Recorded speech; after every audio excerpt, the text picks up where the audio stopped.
Hello friends, स्वागत है आपका अपना यूट्यूब चैनल कॉम्पिटिटिव गाइडर में। कॉम्पिटिटिव गाइडर चैनल के माध्यम से हम लोग हिंदी भाषा एवं साहित्य का वस्तुनिष्ठ इतिहास देख रहे हैं, जो UGC, TGT, PGT, degree college एवं अन्य समस्त प्रतियोगी परीक्षाओं के लिए बहुत प्रमाणिक पुस्तक है। एकदम इम्पॉर्टेंट यह पुस्तक है जो गोविंद पांडे और सरस्वती पांडे जी के द्वारा लिखा गया है।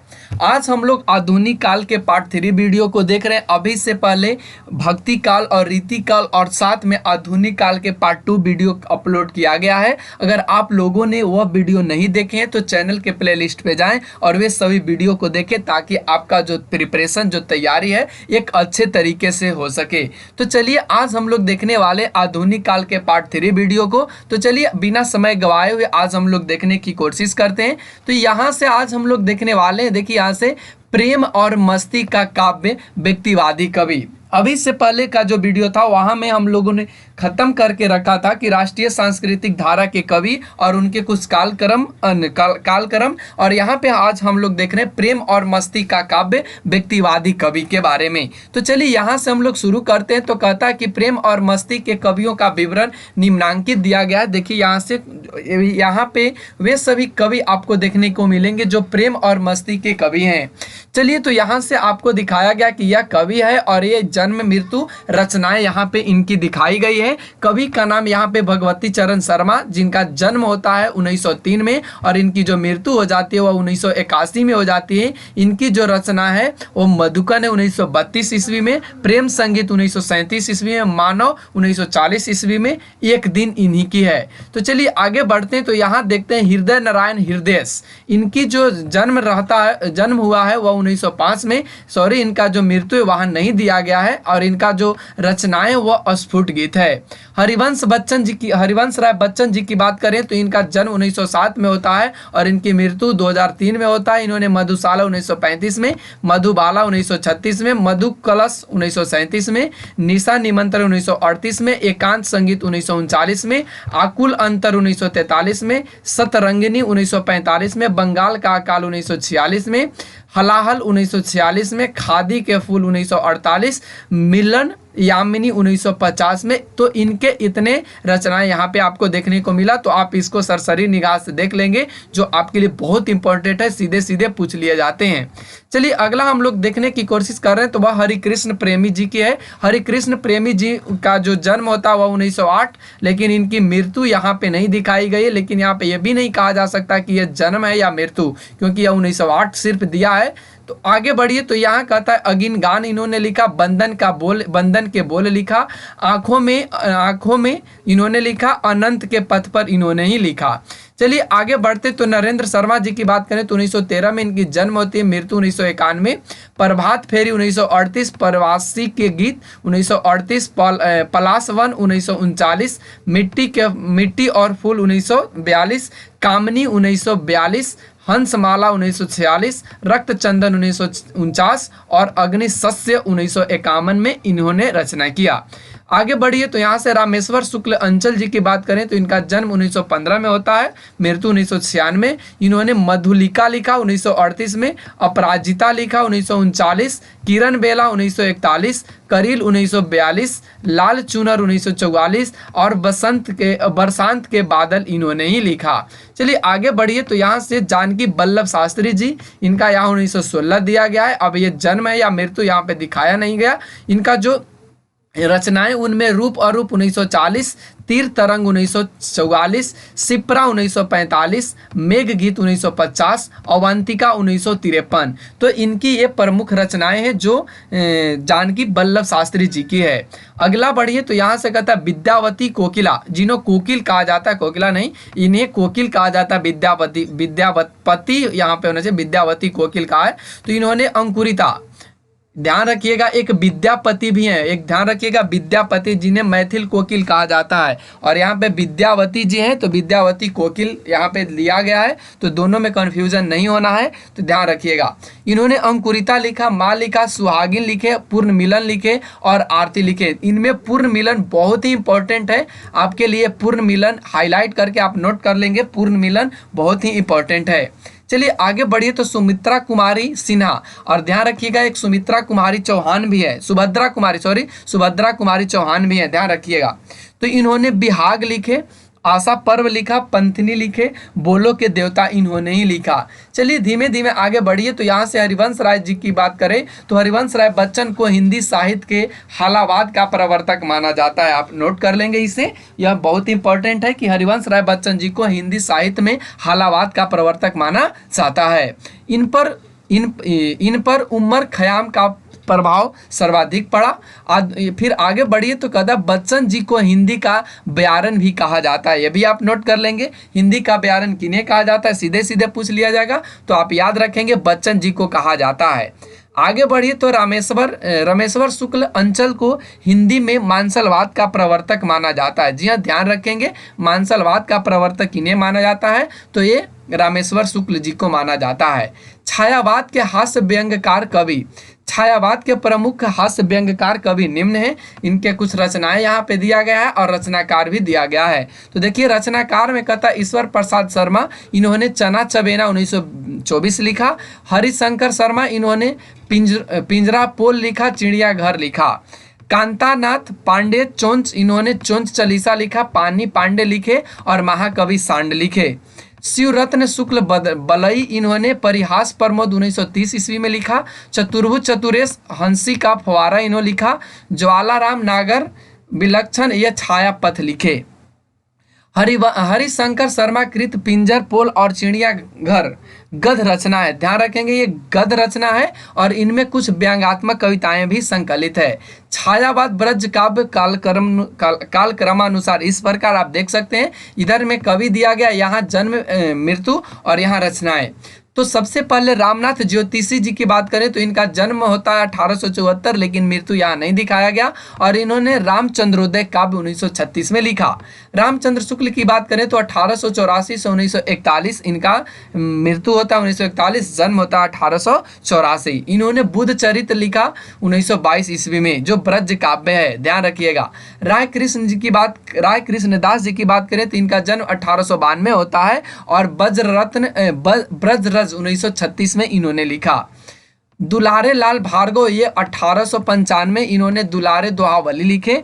वियोगी हरि 1896 से 1988 इन्होंने वीर सतसई लिखे। 1927 ईस्वी में चरखा स्रोत इन्होंने ही लिखा। तो इनके दो हैं, यहाँ पे आप देख सकते हैं।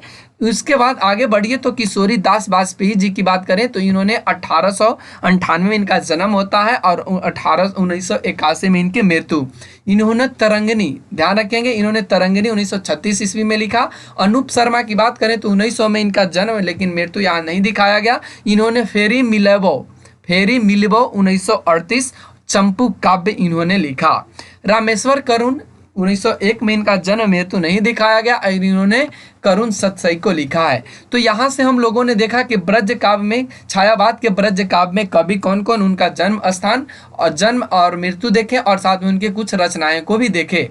चलिए आगे बढ़िए तो यहाँ से कहता है कि रामचंद्र शुक्ल ने एडविन अर्नाल्ड के काव्य लाइट ऑफ एशिया का बुद्ध चरित्र शीर्षक से ब्रज भाषा में अनुवाद किया। ध्यान रखेंगे बुद्ध चरित्र किससे है, तो यह एडविन अर्नोल्ड के काव्य लाइट ऑफ एशिया का है। ध्यान रखेंगे, जो ब्रज भाषा में अनुवाद किए हैं रामचंद्र शुक्ल जी ने।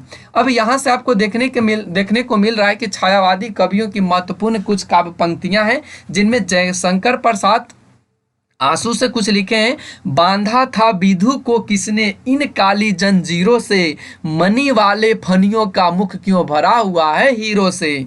विद्रुम सीपी संपुट में मोती के दाने कैसे, है हंस न पर सुख फिर क्यों चुंगने के मुक्ता ऐसा। इन्हीं की है। तो आगे बढ़िए तो इस तरह से आप इसको पढ़ लेंगे PDF आप डाउनलोड करके। तो चलिए आगे बढ़ते हैं। इन्होंने कुछ लहर से भी लिखा, तो देखिए लहर से लिखता, उठ उठ गिर गिर फिर आती, नर्तित पद चिन्ह बन जाती, सिकता की रेखाएं उभार भर जाती अपनी तरल सिहर। तो इन्हीं की है। फिर आगे इन्होंने लिखा, तुम हो कौन और मैं क्या, इसमें क्या है धरा सुनो, मानस जलधि रहे चिरचुंबित मेरे क्षितिज उदार बनो। तो ये इन्हीं के, तो आप इसको भी पढ़ लेंगे। उन्होंने कमायनी से भी लिखा। कमायनी में क्या लिखे, ओ चिंता की पहली रेखा, अरे विश्व बन की बयाली, ज्वालामुखी विस्फोट के भीषण प्रथम कंप की मतावली।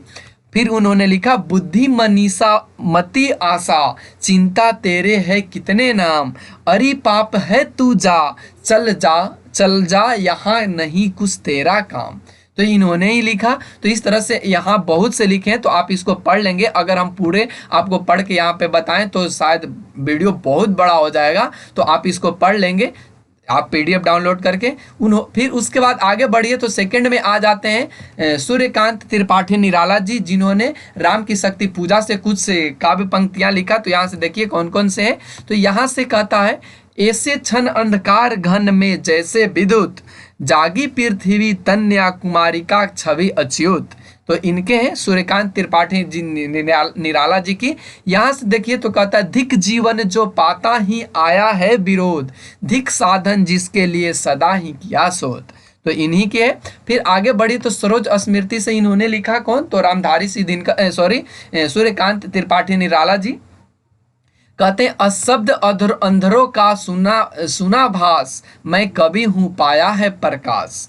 फिर आगे कहता है, यह हिंदी का अस्नेहो उपहार, यही नहीं हार मेरी, भास्वर यह रत्नहार लोकोत्तर वर। तो इन्हीं के है। तो आगे बढ़िए, यहाँ से आगे बढ़ते हुए फिर इन्होंने तुलसीदास से कहें तो तुलसीदास से लिखे, भारत के नभ का प्रभा पूर्य, शीतल क्षय संस्कृत सूर्य, अस्तमित आज रे तम अस्तुर्य दिरमंडल, उर के आसन पर शिष्य अस्त्रान, शासन करते हैं मुसलमान, है उर्मिल जल निश्चल तत्प्राण पर सतदल। तो आप इसको देख लेंगे। चलिए आगे बढ़िए तो यहाँ से बादल राग से जो रामविलास शर्मा है, तो यहाँ से देखे, जागो फिर एक बार, शेरों की मांद में आया है आज श्यार, बीजन वन बल्लारी पर सोती थी सुहाग भरी, सने स्वप्न मगन अमल को मल तनु तरुणी, जूही की कली दृग बंद किए, शिथिल पत्रांक में जूही की कली। तो आप यहाँ से देख सकते हैं। तो ये सभी पॉइंट्स आप पढ़ लेंगे। उसके बाद अगला पॉइंट ग पे देखें तो सुमित्रानंद पंत जी की है। तो ये कहते हैं, छोड़ो द्रुमों की मृदु छाया, तोड़ प्रकृति से भी माया, बले तेरे बाल जाल में कैसे उलझा दुलोचन। तो इन्हीं की है। फिर प्रथम रसीम का आना रंगनी, तूने कैसे पहचाना, कहाँ कहाँ है बाल वहिंगनी, पाया तूने यह गाना। तो यहाँ से आप देख सकते हैं सभी पॉइंट्स को, आप इसको पढ़ लेंगे। फिर आगे पॉइंट्स देखिए, यहाँ से कहता है, अगला जो पॉइंट है वह महादेवी वर्मा जी की है। तो कहता है, महादेवी वर्मा जी के कुछ जो काव्य पंक्ति है, तो कहता है, मैं निर्भरी दुख की बदली, परिचय इतना इतिहास यही, उमड़ी कल थी मिट आज चली। तो ये बहुत इंपॉर्टेंट है, बहुत एग्जाम में सीधे पूछ लिया जाता है कि मैं निर्भरी दुख की बदली किनकी काव्य पंक्ति है। तो आप ध्यान रखेंगे, ये महादेवी वर्मा जी की है। आगे बढ़िए तो कहता है कि मिलन का मन, देखिए मिलन का मत नाम लो, मैं विरह में चीर हूँ, बिन भी रहूं, देखिए यहाँ से, बिन भी हूँ मैं तुम्हारी रागिनी भी हूँ, दूर हूँ तुमसे अखंड सुहागनी भी हूँ। तो आप ध्यान रखेंगे ये पॉइंट्स को। अगला है बालकृष्ण शर्मा नवीन जी की है। तो कहते हैं, वो भिख मंगे अरे पराजित, ओ मललूम अरे चिरदोहित, तू अखंड भंडार शक्ति, जाग अरे निद्रा समोहित। तो आप देख सकते हैं ये सभी पॉइंट्स को।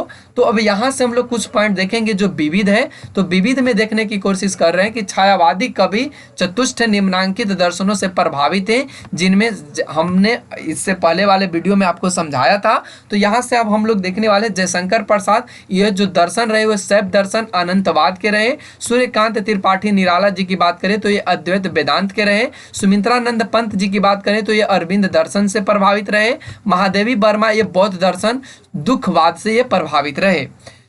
पंडित सूर्यकांत त्रिपाठी निराला ने प्रगतिवादी चेतना से अनुप्राणित रचनाएं भी लिखी जो निम्नांकित है, जिनमें कुकुर मुत्ता आप ध्यान रखेंगे इन्हीं की है। गरम पकौड़ी, मास्को डैग्लास, नए पत्ते, खजोहरा, रानी और कानी इन्हीं की है, ध्यान रखिएगा। सूर्यकांत त्रिपाठी निराला को छायावाद का सलाका पुरुष भी कहा जाता है, ध्यान रखें, इसको आप नोट कर लें। सूर्यकांत त्रिपाठी निराला को छायावाद का सलाका पुरुष भी कहा जाता है। प्रसिद्ध राष्ट्रीय गीत झंडा ऊंचा रहे हमारा की रचना श्यामलाल पार्षद ने सन 1924 में की। यह गीत सर्वप्रथम 1925 ईस्वी में कानपुर के ध्वजातोलन के समय गाया गया था। तो ये आपके लिए बहुत इंपॉर्टेंट पॉइंट्स है, आप इसको नोट कर लेंगे कि झंडा ऊंचा रहे हमारा जो यह रचना है वह किनका है, तो श्यामलाल पार्षद जी का है जो 1924 में की। और यह सबसे पहले जो गाया गया 1925 में कानपुर के कांग्रेस के ध्वजातोलन के समय इसे गाया गया। चलिए आगे हम लोग अब देखने वाले छायावादोत्तर काल में, जिसे प्रगतिवाद भी कहा जाता है, और प्रगतिवाद का जो समय अवधि रहा वह 1936 से 1942 रहा है। तो आइए देखते हैं, कहता है कि लखनऊ में अप्रैल 1936 में प्रगतिशील लेखक संघ की स्थापना और प्रथम अधिवेशन के समय से हिंदी में प्रगतिवादी आंदोलन की शुरुआत होती है। इस अधिवेशन के प्रथम अध्यक्ष मुंशी प्रेमचंद जी थे। आप यहाँ से क्या नोट करेंगे, तो यह आप नोट करेंगे कि लखनऊ के अप्रैल 1936 में प्रगतिशील लेखक संघ की स्थापना हुई और प्रथम अधिवेशन के समय यह हिंदी प्रगतिवादी का क्या होता है, शुरुआत होता है। और इसका जो पहले अध्यक्ष है वह मुंशी प्रेमचंद जी हैं। 1934 ईस्वी में गोर्की के नेतृत्व में रूस में सोवियत लेखक संघ की स्थापना हुई। यह विश्व का पहला लेखक संगठन था। आप ध्यान रखेंगे, सोवियत लेखक संघ विश्व का प्रथम लेखक संघ स्थापना था। सन 1935 में हेनरी बारबूस की पहल पर पेरिस में E.M. फोस्टर ने प्रगतिशील लेखक संघ की स्थापना की। ध्यान रखेंगे, प्रगतिशील लेखक संघ की स्थापना हुई 1935 में।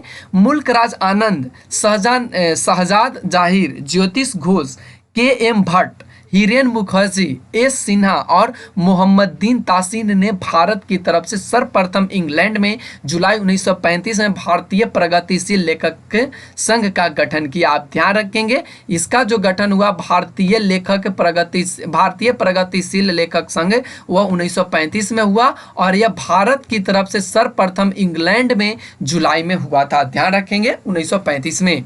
चलिए आगे बढ़िए, तो कहता कि प्रगतिवाद का सैद्धांतिक आधार मार्क्स का द्वंद्वात्मक भौतिकवाद है। राजनीति के क्षेत्र में जो समाजवाद या साम्यवाद है, साहित्य के क्षेत्र में वही प्रगतिवादी है।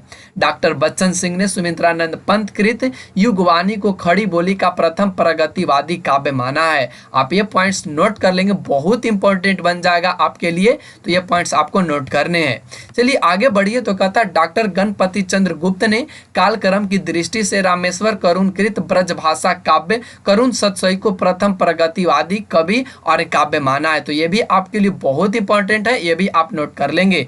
तो आइए देखते हैं प्रमुख कवि कालक्रम अनुसार, जिनमें केदारनाथ अग्रवाल का संक्षिप्त जीवन वृत्त निम्नांकित दिया गया है। तो इनका जन्म, मृत्यु, जन्म स्थान, माता पिता, पत्नी और प्रथम संग्रह को दिखाया गया है।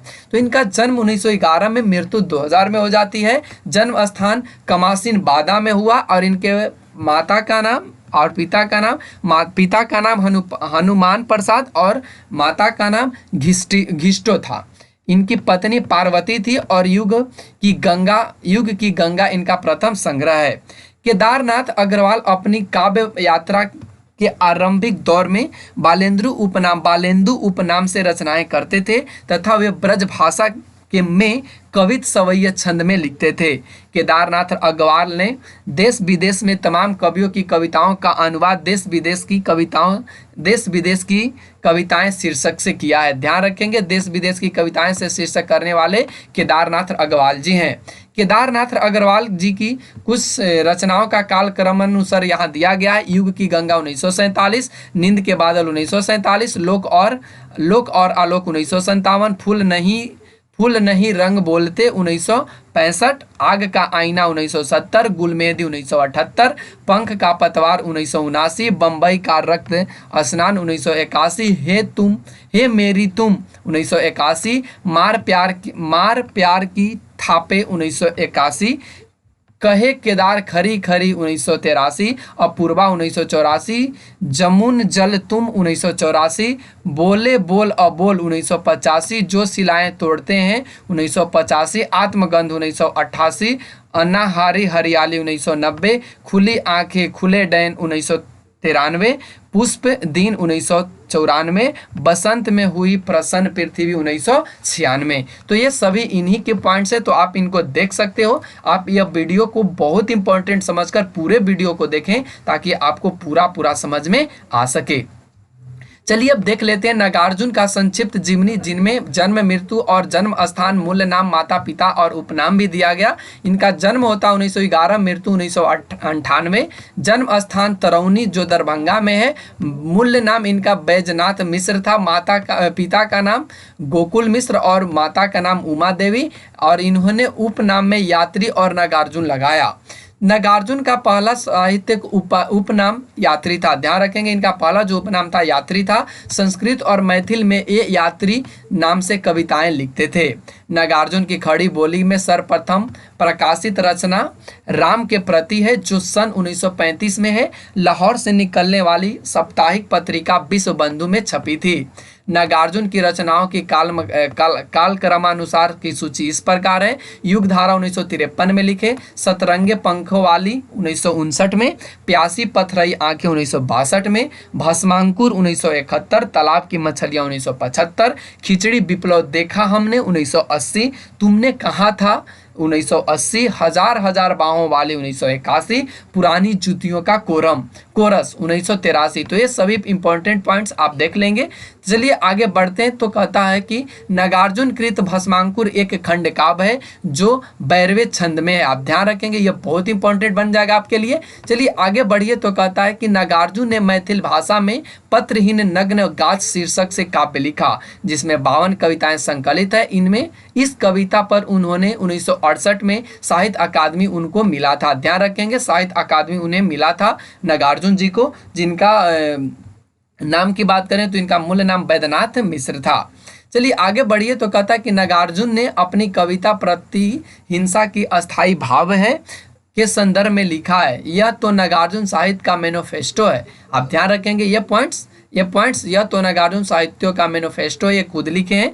डॉक्टर बच्चन सिंह ने नागार्जुन की कविताओं का नुक्कड़ कविता की संज्ञा दी है। ध्यान रखेंगे, नुक्कड़ कविता किन्होंने दी है, तो ये बच्चन सिंह जी ने दी है, जो नागार्जुन की कविताएं को कही है। नागार्जुन को राजनीतिक कवि के रूप में भी जाना जाता है। इनकी निम्नलिखित कविताएं प्रसिद्ध है, जिनमें बादल को घिरते देखा, पासनी, सिंदूर तिलकित भाल, तुम्हारी दुरंतित मुस्कान, 5 पुत्र भारत माता के, कालिदास, हरिजन गाथा, अकाल और उसके बाद। तो ये सभी इनके हैं। नागार्जुन को प्रगतिवाद का सलाहकार पुरुष भी कहा जाता है। ध्यान रखेंगे, इन्हें प्रगतिवाद का सलाहकार पुरुष भी कहा जाता है। शिव मंगल सिंह सुमन की बात करें तो इनके संक्षिप्त जीवनी यहाँ पे जन्म, मृत्यु, स्थान, मूल नाम, उपनाम और प्रथम संग्रह।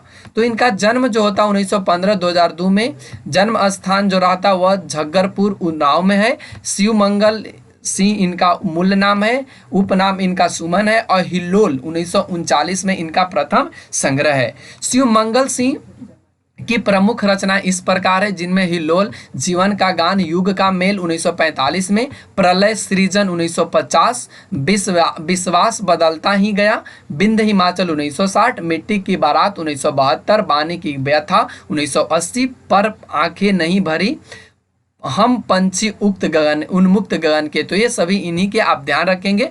शिव मंगल सिंह सुमन के प्रसिद्ध कविताएं निम्न है, जिनमें गुनिया का यौवन, कलकत्ते का अकाल, चल रही कुदाली इन्हीं की है। वासुदेव सिंह त्रिलोचन का संक्षिप्त जीवन वृत्त इस प्रकार, जन्म, मृत्यु यहाँ दिया गया, जन्म स्थान, मूल नाम, उपनाम, प्रथम संग्रह है। जन्म जो इनका होता 1917-2000 में, चिरानी पट्टी सुल्तानपुर में, मूल नाम वासुदेव सिंह, उपनाम त्रिलोचन धरती 1945। गजानन माधव मुक्ति बोध ने त्रिलोचन को अवध का किसान भी कहा है। ध्यान रखेंगे, अवध का किसान भी इन्हें कहा गया है। त्रिलोचन की रचनाओं का काल क्रमानुसार इस प्रकार यहाँ देख सकते हैं। धरती 1945, गुलाब और बुलबुल 1956, दिंगत 1957, ताप के ताए हुए दिन 1980, शब्द 1980, उस जनपद का कवि हूँ 1981, अर्घान 1984, तुम्हें सौंपता हूँ 1985, फूल है नाम एक 1985, अनकहनी भी कुछ कहानी 1986। अमोला त्रिलोचन जी की अवधि काव्य कृति है 1990 में प्रकाशित। इस कृति में 2792 संग्रहित है। हिंदी में सोनेट लिखने के लिए त्रिलोचन शास्त्री प्रसिद्ध हैं। रांगिया राघव 1923 से 1963 ईस्वी का मूल नाम त्र्यंबक वीर राघवा आचार्य है। रांगीय राघव ने 3 आख्यानात्मक काव्य लिखे जो निम्न है: अज्ञेय खंडहर 1944, मेधावी 1947, पंचाली 1955। अज्ञेय खंडहर में 3 शीर्षकों झंकार, ललकार, हुंकार से सतलानिगद्र युद्ध के कतिपय स्थलों का वर्णन किया गया है। रांगीय राघव के 2 अन्य मुक्तक काव्य हैं जो निम्न है: पिघलते पत्थर 1946, राह के दीपक इन्हीं की है। प्रगतिवाद के कवियों की महत्वपूर्ण काव्य पंक्ति आप देख सकते हैं केदारनाथ अग्रवाल जी की: धूप चमकती है चांदी की साड़ी पहने, मैके में आई बेटी की तरह मग्न है। एक बीते के बराबर यह हरा ठिगना चना, बांधे मुरैठा सिर पर छोटे गुलाबी फूल का। तो आप ये सभी पॉइंट्स को पढ़ लेंगे। नागार्जुन जी की बात करें तो इन्होंने लिखा: जन जन में जो ऊर्जा भर दे, मैं उद्गाता हूँ उस रवि का। तो आप ये भी पॉइंट्स को पढ़ लेंगे, पीडीएफ इसका दिया रहेगा, क्योंकि अगर हम पढ़ें तो यह वीडियो थोड़ा लॉन्ग हो जाएगा। त्रिलोचन जी की बात करें तो इन्होंने लिखा: मुझे जगत जीवन की प्रेमी, बना रहा है प्यार तुम्हारा। तो ये सभी आप देख लेंगे। चलिए अब रामधारी सिंह दिनकर जी की बात कर लें तो यहाँ से रामधारी सिंह दिनकर का जो जन्म होता है 1908, मृत्यु 1974। रामधारी सिंह दिनकर के काव्य में राष्ट्रीय सांस्कृतिक चेतना तथा प्रगतिवादी चेतना दोनों विद्वान है। ध्यान रखेंगे, इनमें दोनों विद्वान है। रामधारी सिंह दिनकर को समय पूर्व तथा अध्यर्व का कवि भी कहा जाता है, आप इसको नोट कर लेंगे। इनकी प्रमुख कृतियां यहाँ से देख सकते हैं: रेणुका, हुंकार, रेणुका 1935, हुंकार 1939, रसवंती 1940, द्वंद्व गीत 1940, कुरुक्षेत्र 1946 जो एक प्रबंध काव्य है, समाधेनी 1947, रसीम रथी 1952 खंड काव्य, नील कुसुम 1954, दिल्ली 1954, उर्वशी 1961 जो गीति नाट्य है, परशुराम की प्रतीक्षा 1963, आत्मा की आंखें 1964, हारे के हरिनाम, धूप और धुआं 1951, निम्न के पत्ते, इतिहास के आंसू 1951। ये सभी पॉइंट्स आप इसको देख लेंगे। दिनकर ने मैथिली शरण गुप्त के सामने स्वयं को महज डिप्टी राष्ट्र कवि ही माना है। ध्यान रखेंगे, दिनकर जी ने मैथिली शरण गुप्त के सामने स्वयं को क्या माने हैं? तो ये महज डिप्टी राष्ट्र कवि ही माने हैं।